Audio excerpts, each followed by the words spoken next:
আজ দারুণ স্বাদের একটা রুই মাছের রেসিপি নিয়ে চলে এসেছি। আর এটাকে রুই মাছের তেল ঝোল বলে থাকি আমরা। আমি কিভাবে এই তেল ঝোলটা বানাচ্ছি রুই মাছের, তো বন্ধুদের কাছে আমার অনুরোধ রইল সম্পূর্ণ ভিডিওটা দেখার জন্য। নমস্কার বন্ধুরা, মালতী কিচেনে তোমাদের সবাইকে স্বাগত। এখানে রুই মাছ আছে কি বলবো, প্রায় 700-750 গ্রাম। যখন এই মাছটা টাটকা টাটকা হয়, আমাদের তো একসঙ্গে অনেক মাছ আসে, টাটকা টাটকা হলে কি বলতো, তখন পাতলা ঝোল অন্যভাবে করা যায়। আর যখন মাছটা একটু বাসি হয়ে যায় তখন ঠিক এইভাবে করা হয়। মাছটাকে প্রথমে নুন হলুদ দিয়ে মেখে নিচ্ছি।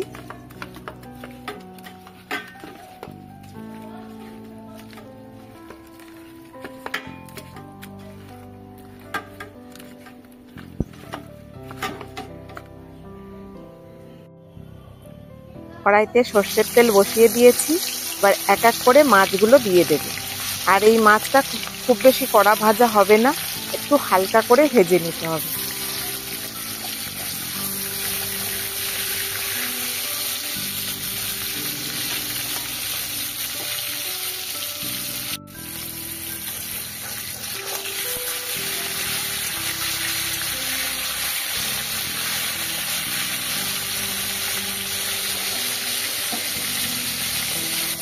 আমার সমস্ত মাছগুলো ভাজা হয়ে গেছে, এখন মাছগুলোকে তুলে নেব। আর এর জন্য দেখো এমন কিছু মশলা না, আমি লঙ্কার গুঁড়ো আর হলুদ আর নুন নিয়ে নিয়েছি। এখানে একটু জল দিয়ে মশলাটাকে তেলের ওপরে দিয়ে দিলাম। এখানে কিন্তু কোনো ফোড়ন না, পেঁয়াজ রসুন না, খুব চটজলদি এই রান্নাটা করা যায়।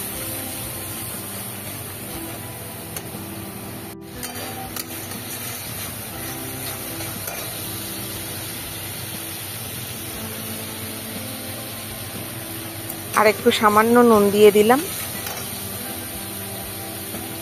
দুটো কাঁচা লঙ্কা দিয়ে দিলাম।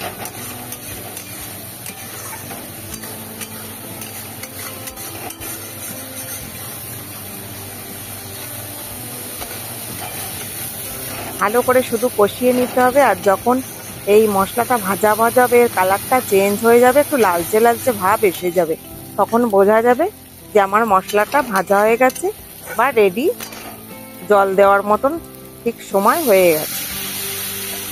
এখন অল্প করে জল দিয়ে দিলাম।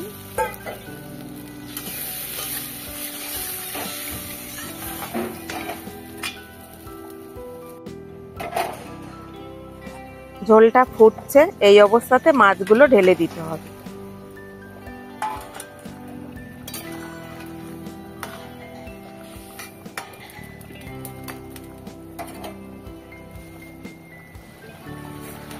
ঝোলটা ফুটছে,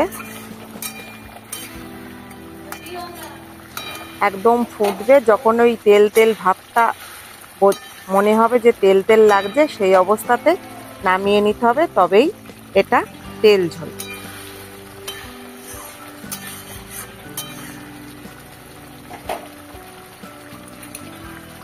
আর এই ঝোলটা ভাতের সঙ্গে শুধু একটু আঠা আঠা করে ভাতটা খেতে ভীষণ ভালো লাগবে। আর এটা খেলে আর দ্বিতীয় কোনো সবজি লাগবে না, এতটাই টেস্টি হয়। নামিয়ে নিলাম, আমার রুই মাছের তেল ঝোল রেডি। ভিডিওটা ভালো লাগলে লাইক, কমেন্ট, শেয়ার, সাবস্ক্রাইব করে দিও। দেখা হবে পরের ভিডিওতে। ভালো থাকো, সুস্থ থাকো, ধন্যবাদ।